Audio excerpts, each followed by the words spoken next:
And just getting off track for a second there, Senator, I noticed in your past that you actually stood up, you stood against nuclear testing that was done up in Alaska. And, go ahead. Yeah. Well, currently what happens is, in the United States of America, the Bush administration in 2004 signed a directive which basically excluded the Department of National Defense from the Endangered Species Act. So, and also the Obama administration is now going to sign a piece of paper which would expand that, and now we're looking at areas all the way along the western seaboard, right up to Alaska, and then we're looking over Hawaii, over in the parts of Gulf of Mexico. So we're looking at the possibility of millions of marine animals are going to be killed because of the sonar testing and everything else. How can we, the people, stop this madness? Because they're going to wipe out the marine life, which may never come back. You're quite right. Now you know why I am working so hard to put the tool of legislative ability in the hands of the people, because I don't have any faith that the representative government can do the job, whether it's in the hands of a good person like Obama or an idiot like George Bush. You know, they just continue the same old, same old.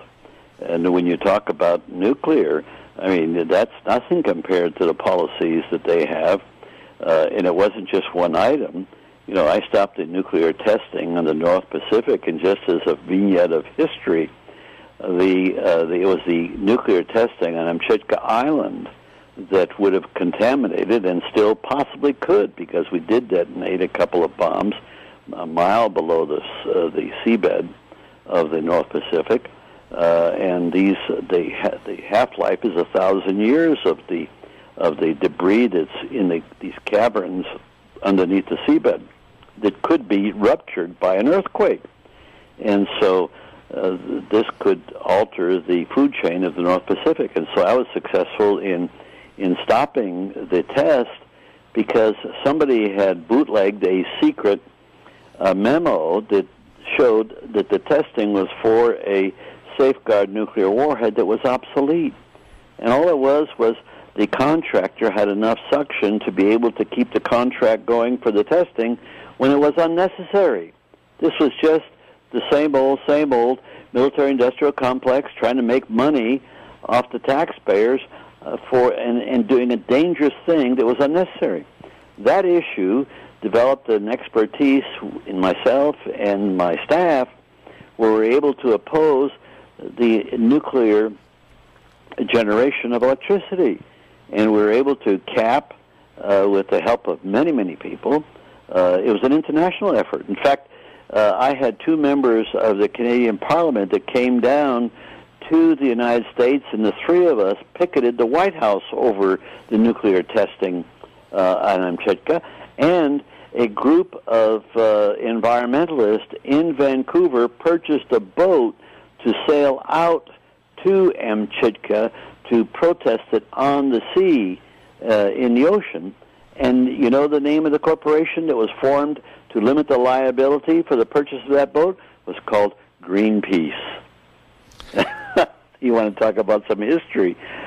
And so so as a result of this, we were able to limit the number of nuclear power plants that was built in the United States by protesting. Now, the United States policy today, whether under Bush or under Clinton, has been to expand nuclear generation around the world. With India, you saw the agreement that was made with India. You saw that we're trying to make expand nuclear proliferation with the Saudi Arabia, with the Egypt, with the Emirates, and believe me, it's nuclear proliferation under our leadership. And here we got all upset about Iran trying to develop a nuclear capability, which I think is a fool's errand, but they're not trying to get a weapon. But what people should understand is when you have the proliferation of nuclear power plants, you are setting the stage for the proliferation of nuclear weapons, because one begets the other. And right now, the United States policy is to expand the proliferation of nuclear power plants. We can't build them in the United States, but of course we are using our corporate enterprise abroad to try and build them in other countries.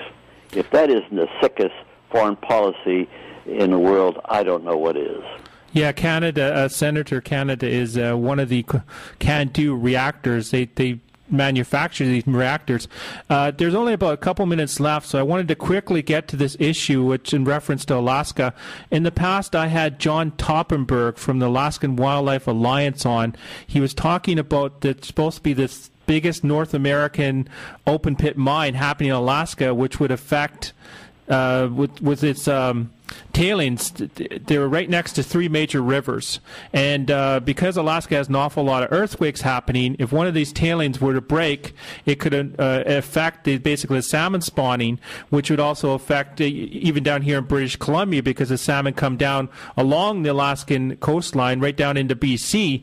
So what I would like to know, Senator, have you heard anything about that open pit mine? Oh, yeah, very much. I don't know what the process is right now. I do know that the environmental community has put a full court press on that. I hope they are successful. This is corporate shenanigans at its worst. I don't have much hope that the Alaska delegation in Congress will be very supportive. I'm a little pessimistic at that end of it, but I am optimistic that because it is such a grandiose undertaking, and its ramifications are such a despoilation of the environment, that in itself could create a great national reaction, not only in the United States, but I hope in Canada also. Well, thank you very much, Senator. And you have about 1 minute left. Could you quickly leave your website with a listening audience, so that way that they can go check it out and get more information and possibly contact you? Very much so. It's Mike Gravel MikeGravel.us. MikeGravel, one word, .us. And there's the National Initiative site, which is ni4d.us, or National Initiative, one word, .us. Both of those areas would have loads of information about the National Initiative, and that's where I really want to encourage people to go to and become informed about what I'm doing in Korea, what I'd like to do in Canada. That's where my heart is, and but I just have not had a lot of reaction from Canadians about wanting to empower themselves to become lawmakers. I hope this program does touch enough voices or nerve endings, that a movement could be started for the National Initiative in Canada. Well, Thank Senator, you very much, Reg, for having me on. You're welcome, Senator. We had a couple phone calls, so guaranteed we've had a couple people that called in and talked about it. But, I fully support this 100% giving power to the people. And thank you so much for coming on, Senator. That was Senator Mike Gravel, Co-op Radio 102.7 FM, CFRO, Monday Brown Bagger. My name is Reginald Angus Argue. Thank you so much, and have a great day.